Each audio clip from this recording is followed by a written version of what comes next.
Tenemos con nosotros y nosotras a Eduardo Díaz Romón, que es vicesecretario general de la Unión de Jubilados y Pensionistas de UGT.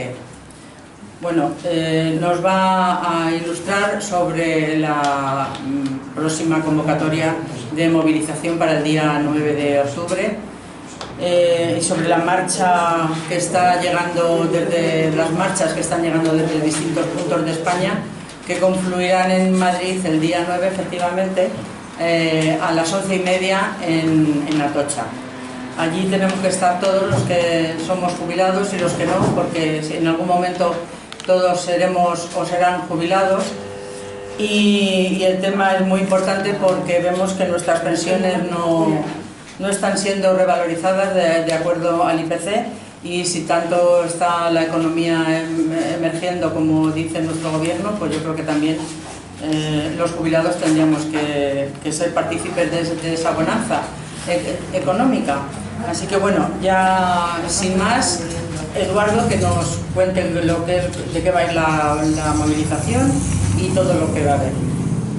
Vale, gracias. Pues en primer lugar, daros las gracias por la invitación a hablaros del tema que para los jubilados, por supuesto, es clave, que es el problema de las pensiones y de cómo está en este momento. Y lo de la marcha en realidad no es más que una más de las acciones que estamos emprendiendo desde UGT, en este caso conjuntamente con comisiones obreras, para lanzar a la sociedad un mensaje, porque nosotros siempre hemos creído que, siendo clave, muy importante para un jubilado el problema de su pensión, pero realmente si solo se dejan los jubilados, perdemos un poco la perspectiva. Es decir, lo que nosotros queremos desde hace tiempo como jubilados de UGT es que toda la sociedad se implique, porque toda la sociedad en algún momento va a ser o es ya, es decir, porque el que no tiene el padre o el abuelo, pues el día de mañana tendrá los hijos.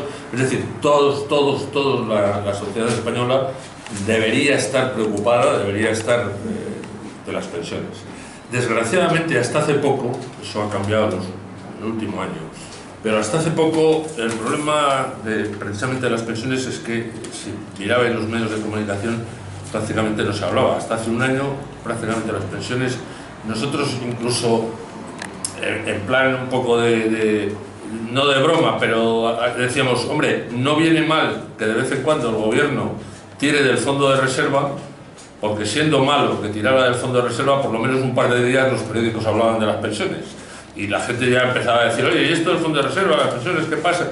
Pero una vez que pasaban esos 2 días, otra vez volvía a no hablarse de las pensiones, se hablaba de cualquier otra cosa menos de las pensiones. Entonces, hay dos cosas, o una cosa fundamental, que queremos nosotros incidir en la cuestión de las pensiones, en contra de todo lo que se dice, lo que se comenta, lo que se habla en los periódicos, normalmente de forma interesada, sobre el tema pensiones. Daros cuenta que si vosotros veis el 90 o el 95% de las noticias que salen en revistas, en periódicos, siempre se trata la pensión como un problema técnico. Os hablarán de la demografía, de que en el año 40 habrá no sé cuántos miles más de jubilados, habrá no sé cuántos miles menos de cotizantes, que el fondo se puede acabar, que las pagas extras. Nosotros lo que queremos decir desde el primer momento es que la pensión no es un problema técnico, es un problema político.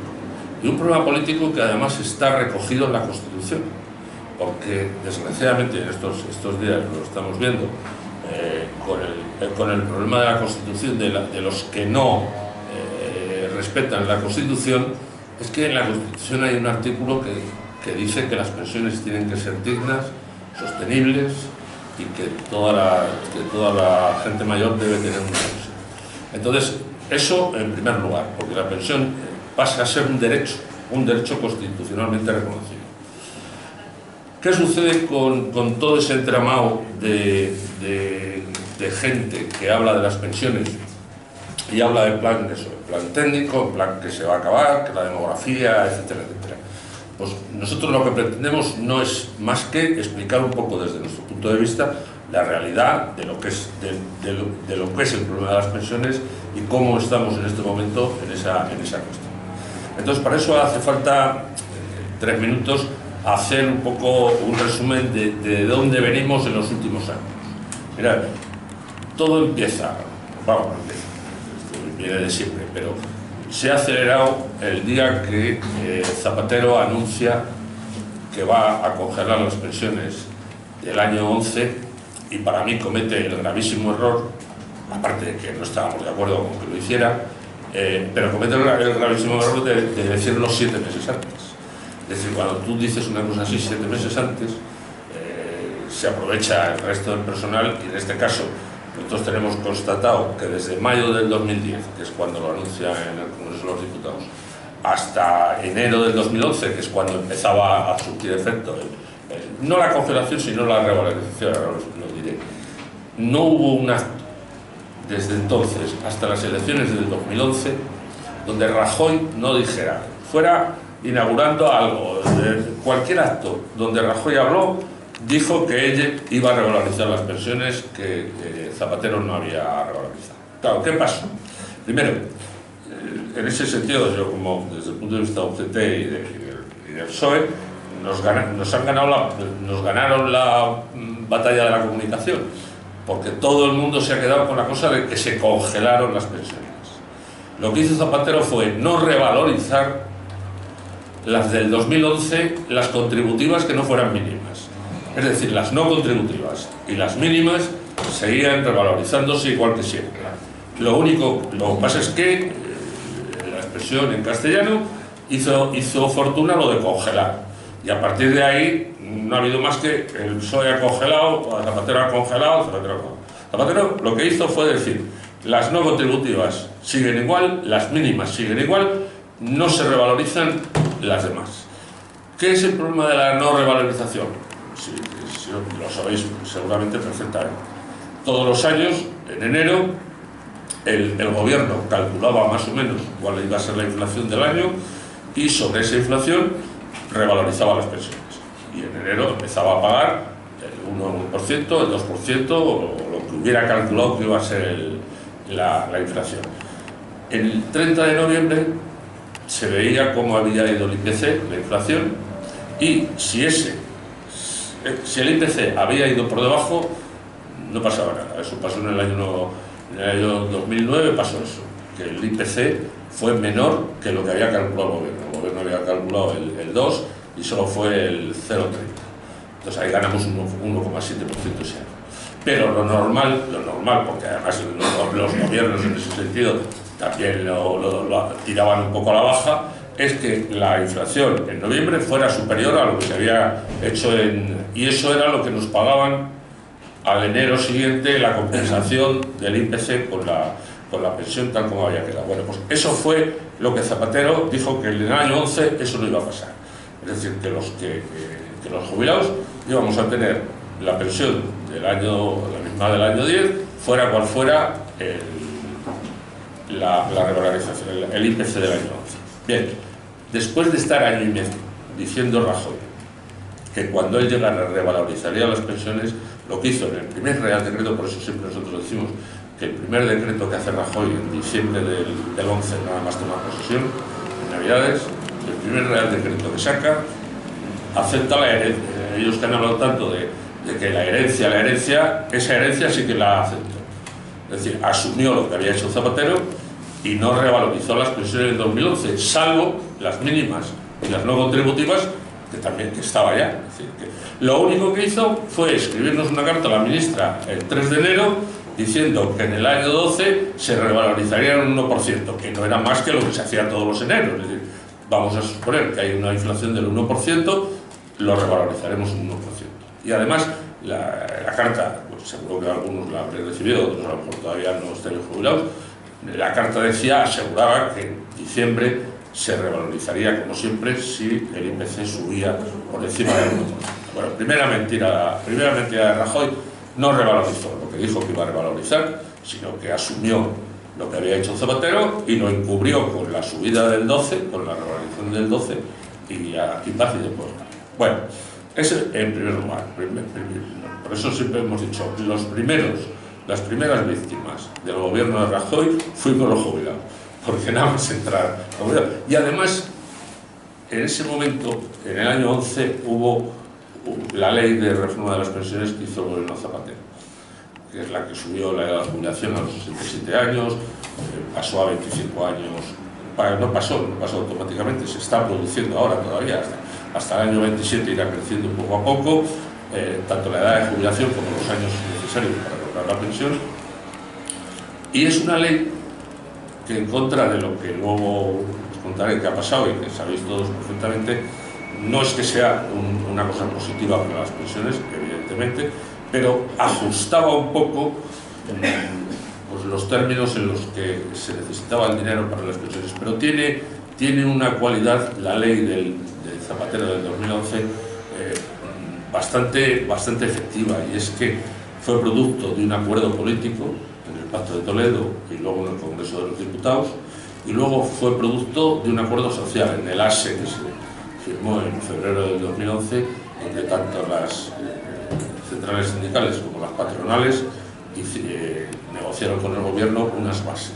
Y sobre ese acuerdo político del Congreso de los Diputados y el acuerdo social con los sindicatos y la patronal se hizo la ley del 2011.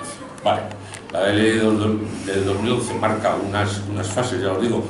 La teoría era que se culminara en el año 27, la edad de jubilación será de 67 años, los años necesarios para la cotización será de 25, y desde el año 2011 va subiendo un poco cada mes, algunos lo habréis comprobado seguramente.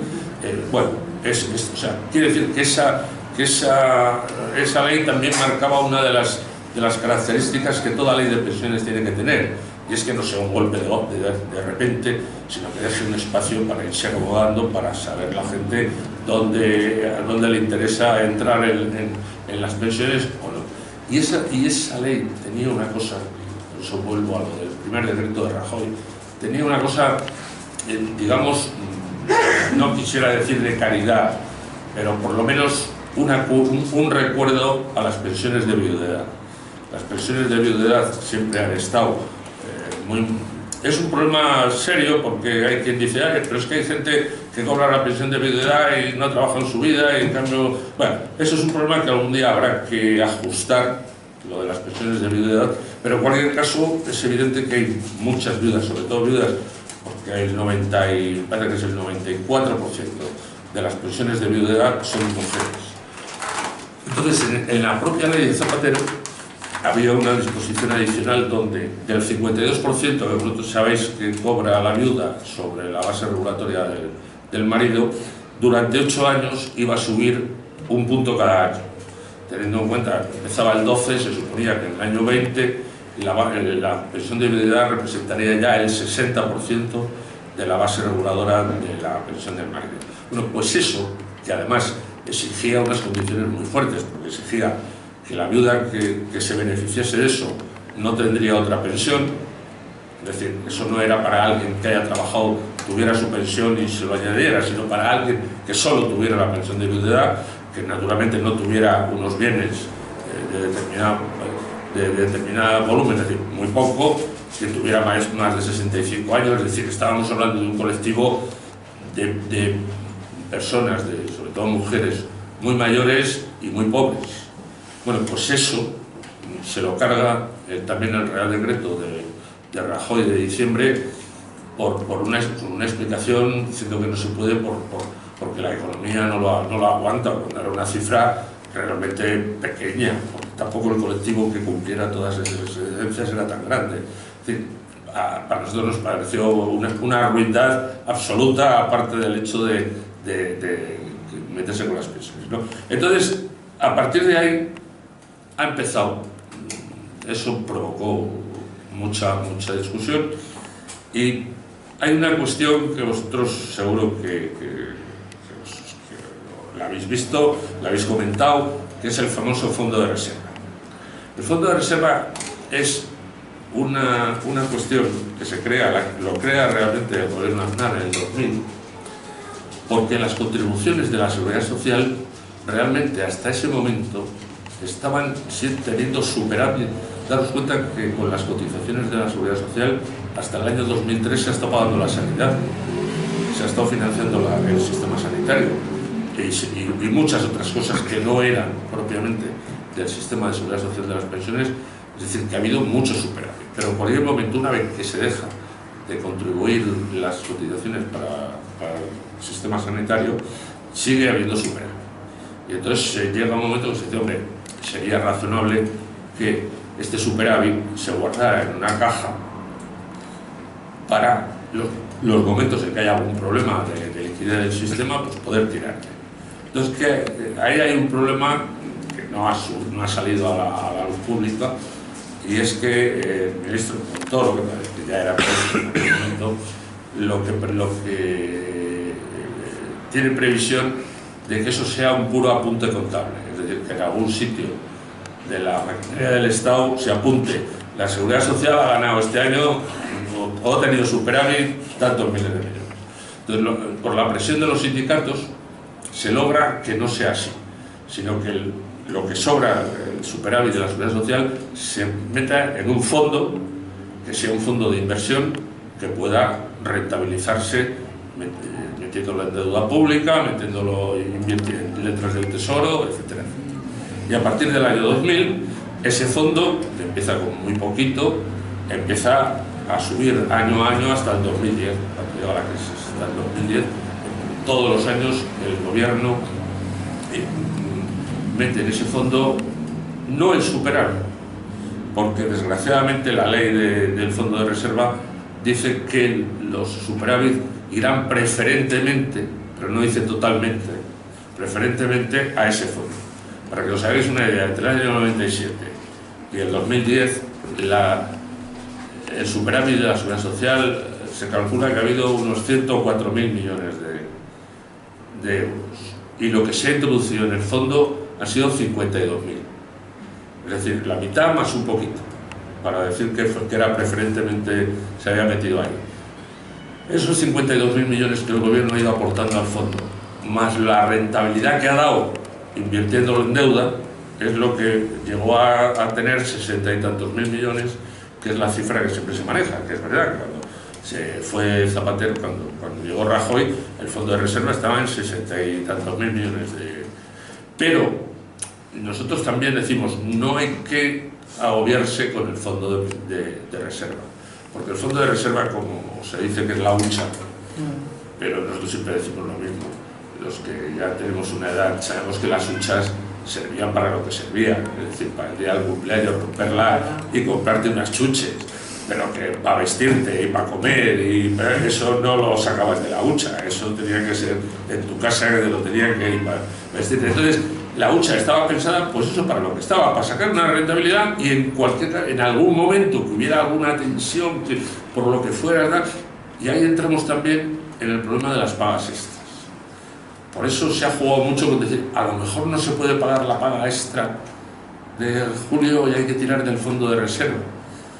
Nosotros estamos también en contra de esa distinción, porque, mirad, los jubilados tenemos una pensión anual que se podía pagar de cualquier forma, se podía pagar todos los días.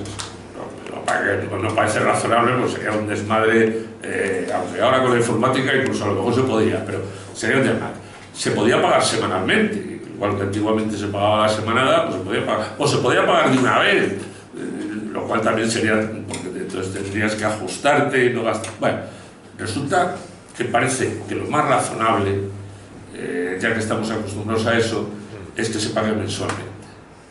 Pues no, los jubilados tenemos 14 pagas, porque la pensión global se divide no por 12 sino por 14. A mí no me queda la menor duda de que es uno de los últimos reflejos del franquismo, es decir, que es el 18 de julio y la Navidad. Es decir, porque no tiene ningún sentido, ni práctico, ni financiero, ni tal, que nos paguen una paga extra en julio y otra en diciembre, ¿no? Si yo tengo una pensión X, mire, usted la divide por 12 y cada mes me da la 12ª parte, y no tiene mucho sentido que te dé la 14ª parte. Bueno, entonces con eso también se ha jugado mucho. Cuidado con las pagas extras, se necesita el fondo de reserva porque las cotizaciones, no, mire, si las cotizaciones no dan, es un problema de que no darán, pero no porque haya paga extra, porque no es una paga extra, es la 14ª parte de nuestra pensión. Entonces, ¿qué ha sucedido ahí? Pues que realmente cuando se ha tirado del fondo de reserva, no se ha tirado porque había algún problema de liquidez, evidentemente, pero fundamentalmente porque en ese momento lo que quería el gobierno era rebajar el déficit frente a Europa, que era lo que nos agobiaba y lo que nos tenía la cabeza encima. Es decir, en Europa el déficit lo quitamos, y por eso es. Entonces, si el fondo de reserva se acaba, pues se puede acabar, no pasa nada. Lo que habrá que ver es si los ingresos de la seguridad social son suficientes para dar nivel a los gastos, que es lo que siempre también estamos diciendo desde el primer momento. Cada gobierno, y ahí todos han sido parecidos, todos se han fijado en los gastos del sistema y no se han fijado nunca en los ingresos. Y ha llegado un momento que lo que hay que mirar es los ingresos del sistema. Y si la seguridad social, como os decía antes, ha sufragado muchas cosas y ha valido, en este caso concreto, que os decía, 104.000 millones, si 52.000 han ido al fondo de reserva, los otros 52.000 se han gastado en otras cosas del Estado, del presupuesto del Estado. No pasa nada porque el presupuesto del Estado colabore en pagar las pensiones si las contribuciones no llegan, si las cotizaciones en algún momento no llegan a ello. Entonces, lo que habrá que luchar desde este momento, que es lo que estamos haciendo, es forzar a que se estudie bien el sistema de ingresos. Bien, vía cotizaciones, fundamentalmente, que es lo que dice el Pacto de Toledo por otra parte. Y el Pacto de Toledo también dice que las pensiones se financiarán fundamentalmente con cotizaciones, pero tampoco dice totalmente con cotizaciones. O sea que ahí puede entrar la idea de que los presupuestos generales del Estado, bien puestos, entren en financiar las pensiones. Porque claro, y ahí tenemos ahora mismo un problema que también, y ahí estamos en desacuerdo, por ejemplo, con comisiones que piensan otra cosa. UGT, habréis oído también que se estaba pensando que las pensiones de viudedad y de orfandad pasaran a ser pagadas por impuestos y se retiraran del sistema. Nosotros estamos absolutamente en contra. ¿Por qué? Porque en el momento que dividas el sistema, primero porque las cotizaciones de viudedad y de orfandad son pensiones contributivas, que la viuda o el huérfano las cobra porque el padre o el marido ha cotizado. Y entonces son pensiones contributivas, es un derecho que tienen. Si tú lo separas y dices las pensiones normales por un lado y las de viudedad y orfandad por impuestos, eso llegaría a un momento que se podían dar a las comunidades autónomas, considerarlo como asistenciales, y de acuerdo con los presupuestos de las comunidades autónomas, en cualquier momento podrían desaparecer en alguna comunidad que dijera, pues no tengo dinero en los presupuestos para pagar las pensiones de viudedad. Entonces nosotros decimos, estamos manteniendo que la pensión de viudedad y la pensión de orfandad tiene que estar dentro del sistema, y si no llegan las cotizaciones para pagar el global del sistema, echar mano de los impuestos y pagarlo vía presupuestos generales del Estado. ¿Por qué ha hecho otra trampa este año el gobierno? Habréis oído que ha dado un préstamo a la seguridad social para pagar, porque no llegaba a un préstamo de 10.000 y pico millones. Es que en la seguridad social es Estado también. No tiene sentido que el Estado dé un préstamo a la seguridad social y la seguridad social tenga que pagar ese préstamo en su día. Lo que tenía que hacer es una transferencia dentro del Estado de los presupuestos generales a la seguridad social. Y ese es otro de los puntos. Bueno, esto lo que es la historia hasta ahora.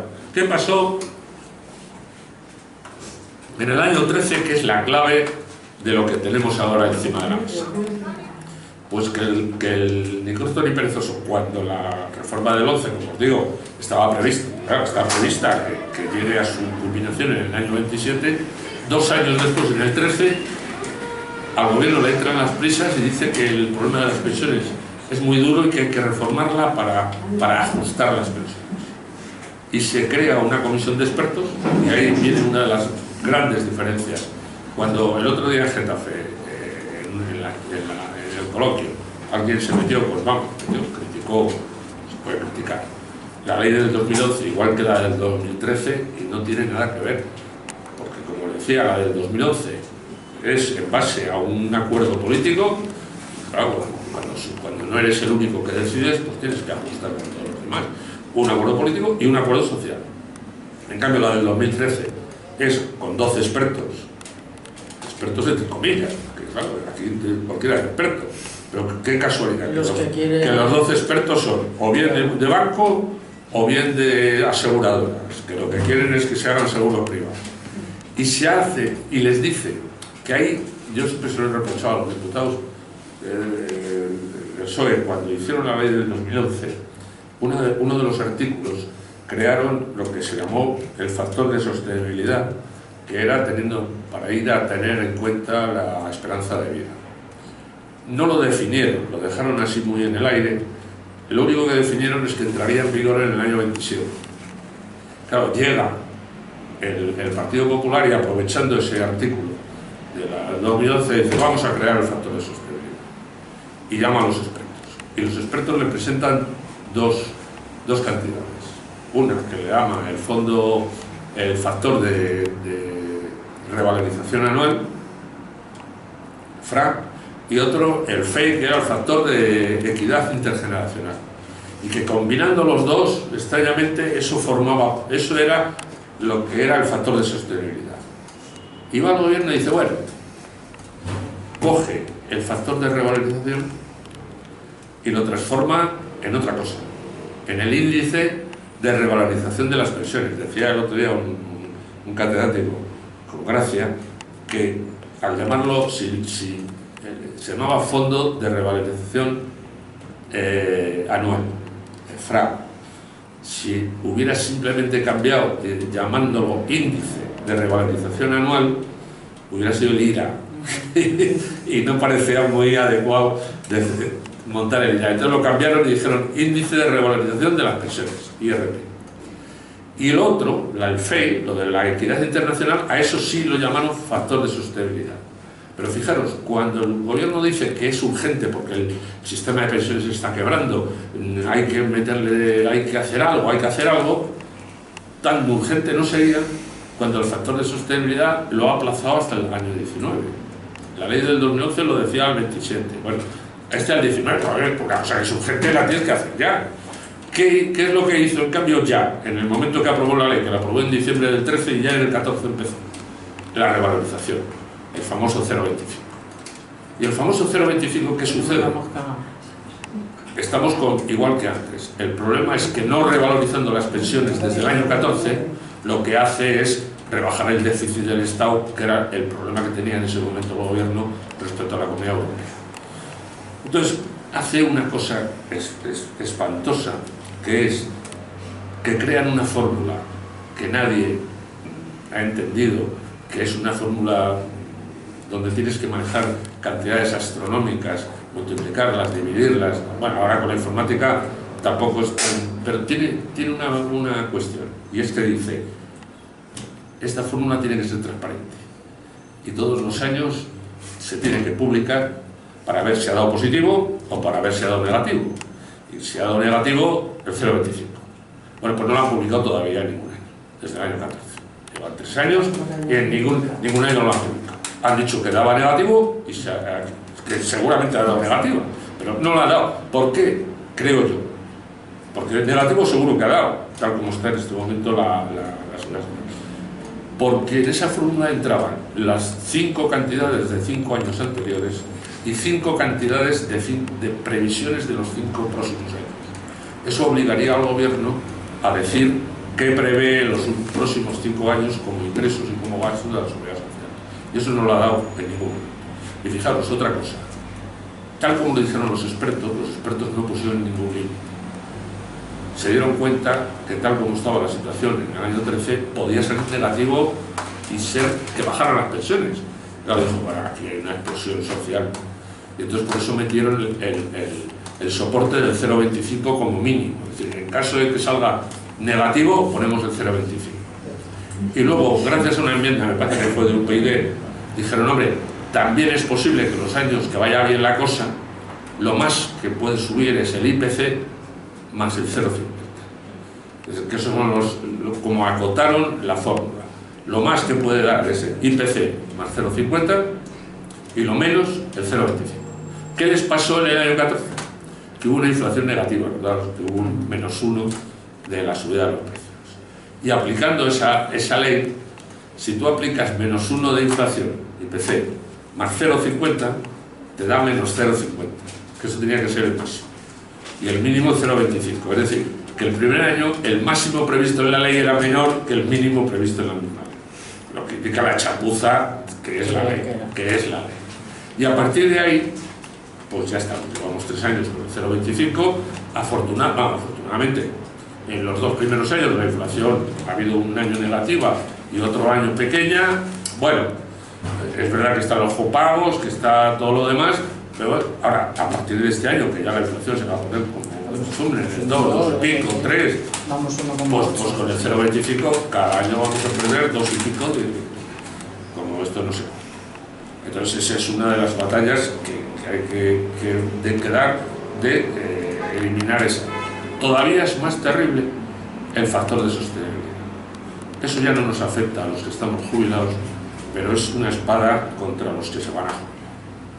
Porque lo que te dice el factor de sostenibilidad es que ellos cogen en la tabla de esperanza de vida, hacen, claro, es lo digo, pero bueno, hacen una fórmula de qué esperanza de vida se prevé para el año 20, para el año 21, para el año 22, para el año 23, hacen un porcentaje que suele salir en el 0,98, 99, y entonces año a año va multiplicando ese 0,91 por la pensión.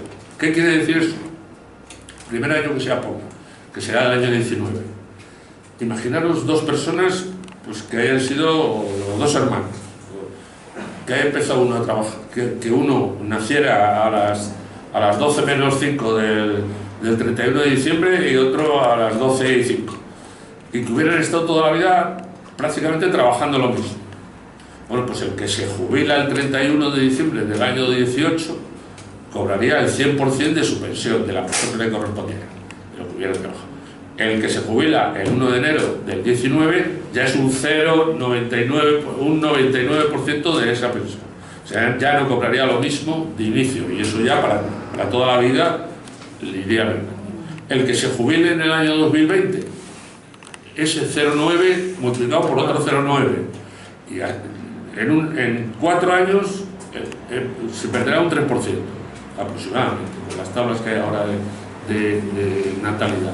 En 10 años un 6, un 7, un 8%. Es decir, que alguien que dentro de 8 años se jubile va a empezar cobrando ya un 8% menos de lo que hubiera cobrado si no existiera el factor de sostenibilidad. Y eso para los nuevos jubilados es otra de las batallas que tenemos que dar.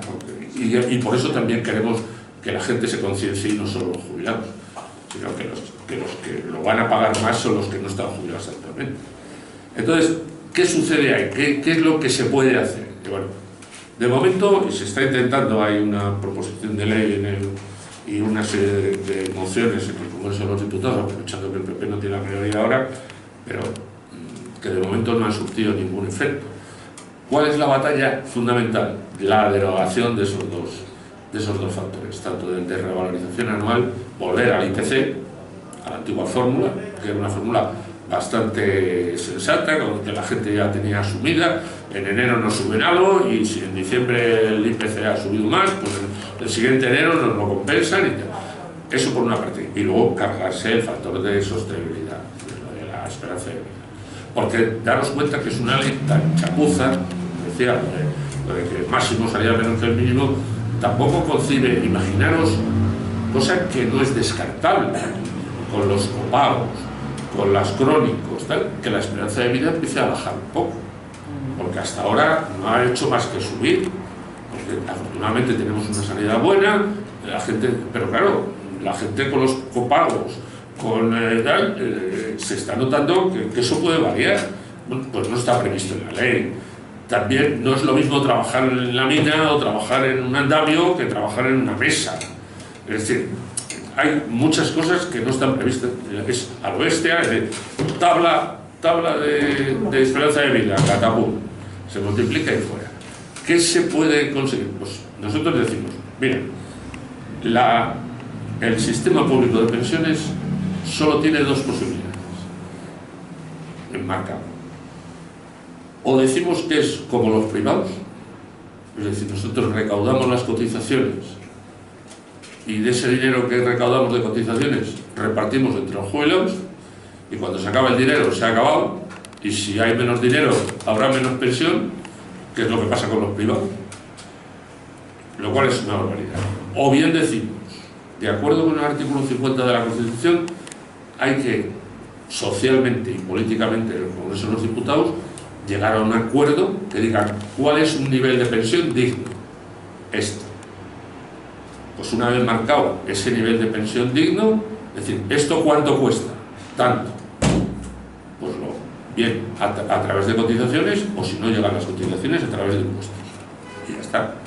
Es decir, porque cuando también juegan con el nivel que representan las pensiones en España, estamos todavía en un 10-11% del PIB, cuando en cualquier país de Europa, Italia, Alemania, Francia, está en el 13 o el 14.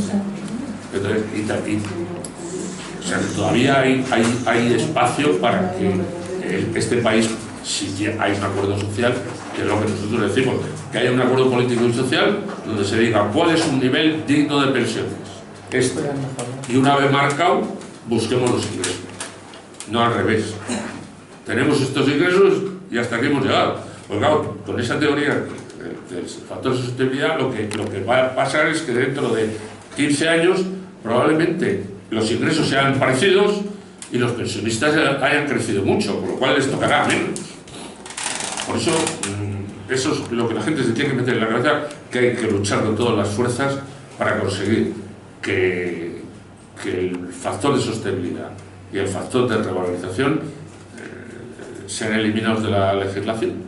Es decir, y luego están todos los problemas de la jubilación anticipada, de que si se puede trabajar después de jubilado, pero eso ya son cosas más de técnicos que lo vayan ajustando. Ahora, la clave, el elemento fundamental del presente momento es que si no nos cargamos el factor de revalorización y el factor de sostenibilidad, los jubilados, los que estamos ya jubilados, seguiremos durante los años que nos quedan de vida con el 0,25 y ya está. Y los que no están jubilados todavía y están a punto, tienen, vamos, la soga a cuello. Es decir, que nos van a machacar. Entonces es algo que tenemos que entre todos hacer presión, intentar. El UGT está proponiendo dentro del Congreso de los Diputados, ya digo, proposiciones de ley, eliminar esos artículos.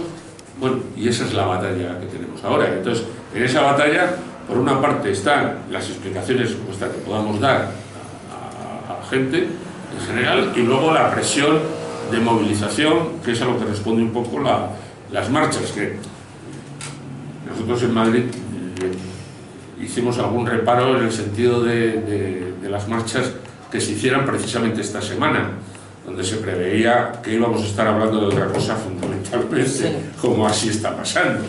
Entonces, que su repercusión a nivel de periódicos, a nivel de televisión, que probablemente sea menor que en una semana que no hubiera nada como lo que hay ahora. Pero bueno, está hecho, pues habrá que intentar que sea lo más numeroso posible, que salgan los mayores medios de comunicación posible, y en ese sentido nosotros estamos esperando para el viernes. El viernes llegan las marchas que vienen de Asturias por Castilla, llegan a Villalba, ahí habrá una especie de asamblea con el ayuntamiento y tal. Otra marcha, las que vienen de Zaragoza, llegarán a Alcalá, y ahí también se les recibirá y habrá una especie de asamblea y una especie de recepción. Y las que vienen del sur llegarán a Fuenlabrada, y ahí en Fuenlabrada esto es el sábado. El domingo, tanto las que han llegado a Fuenlabrada como las otras dos, las de Villalba y las de Alcalá, iremos todas a Fuenlabrada, y en conjunto todas las marchas y todos los que quieran ir a Fuenlabrada, habrá otra asamblea. Y luego ya se culminará el lunes con una manifestación desde Ciber. Vamos, llegarán desde Fuenlabrada a Atocha, los que sean, los que llaman andarines, que son los que están preparados para estas cosas.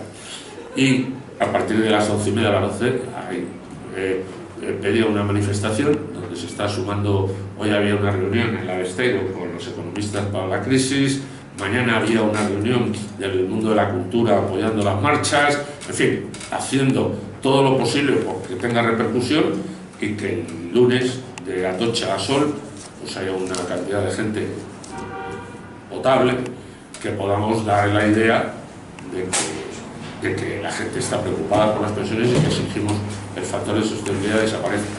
Claro, desgraciadamente ha dicho Puigdemont que el día 9 va a hacer la declaración, con lo cual no sé yo si la manifestación... Bueno, pero bueno, si llenamos la Puerta del Sol, eso seguro que sale en algún sitio, a pesar de todo lo demás, ¿no? Pero esto, ya digo, no es más que otra cosa, pero tendremos que seguir hablando de este tipo de cosas, explicando un poco lo que es fundamental, porque todo lo que haya pasado ya no tiene remedio, pero en este momento hay que quitar el 0,25. No es el 0,25, es la fórmula de la revalorización, que no tiene ni pie ni cabeza. Yo digo, es una fórmula que coge 5 años anteriores, previsión de 5 años, unas cantidades enormes que hay que mezclar, no tiene ningún sentido. Pero es que además nos va a condenar durante toda la vida a cobrar el 0,25, que es más que congelar, porque solo con los copagos y solo con... ya se va a ir el 0,25. Es decir, que va a ser una disminución absoluta de la pensión. Y ya digo, y por detrás, cosa que... Porque eso todo el mundo más o menos lo entiende, es decir, es una faena que solo sube el 0,25. Lo que está más escondido es lo del factor de sostenibilidad, que es una amenaza terrible para los próximos jubilados. Es lo que hay que explicarles, que es que como no se quite el factor de sostenibilidad, pues dentro de 10 años, el que se jubile dentro de 10 años, empezará cobrando a lo mejor un 12 o un 13% menos de lo que cobraría en situación normal, lo cual pues es una barbaridad, y además cada año más. Entonces esas son las dos cuestiones que tenemos que tener encima, y pidiendo eso, un acuerdo global, diciendo esto es un problema de Estado, este sí que es un problema de la sociedad en su conjunto, no es un problema de los jubilados, y es un problema de todos. Y entre todos tenemos que llegar a un acuerdo razonable que diga qué se necesita para pagar las pensiones en España. Tantos miles de millones de euros. Vale, ¿de dónde les vamos a sacar? Pues mire usted, las cotizaciones van a llegar hasta aquí. Bueno, pues esto que falta, impuestos, y ya está. Y estamos en unos niveles que, ya digo, España se puede permitir, estamos en un 10-12% del PIB, cuando la media en Europa está ya por encima del 13%. O sea, y toda esa historia de que en el año 60 habrá millones de jubilados y muy poca gente trabajando, pues eso tendremos que irlo resolviendo poco a poco. Por ejemplo, lo que se está hablando ya, de que los robots paguen parte de la seguridad social, de que la inmigración pueda variar, claro, porque estos, los que dicen que en el año 40 esto se quebrará, es lo que decían los que decían que en el año 98 la seguridad social se iba a ir al carajo. Entonces llegó la inmigración. También importa la productividad que haya, es decir, ya son cosas de irlas limando. Ahora, de momento, el punto donde hay que incidir es en esas dos cosas. Y sobre todo, ya digo, personalmente a nosotros nos afecta el 0,25, pero desde el punto de vista de pensar en los hijos, en los nietos y tal, es mucho más peligroso el otro, el factor de sostenibilidad, que es una amenaza absoluta para las pensiones futuras. Y por mi parte nada más, muchas gracias. Bueno, pues te damos las gracias y vamos a empezar ahora.